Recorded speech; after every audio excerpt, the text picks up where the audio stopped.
Friends, ఇది curd coconut chutney. ఇది coconut, జీరా, green chilli, salt కూడా వేసేస్తాము. ముందు ఉట్టిది గ్రైండ్ చేస్తాము. ఉట్టిగా ఇలాగ ఫైన్గా గ్రేట్ చేశాక దీంట్లో కర్డ్ వేసి మళ్ళీ ఫైన్ పేస్ట్ చేస్తాము పచ్చడిది.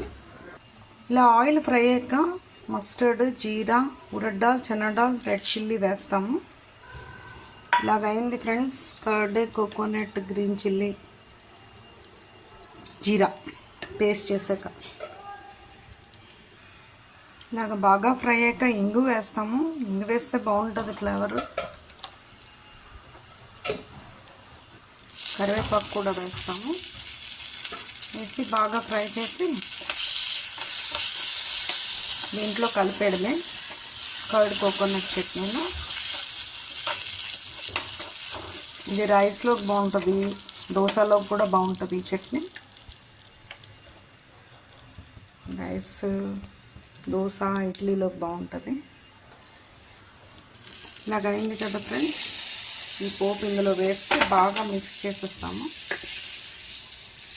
మిక్స్ చేసి వెంటనే క్యాప్ మట్టుకు వేసేయాలి, లేదంటే ఆ స్మెల్ అంతా పోతుంది.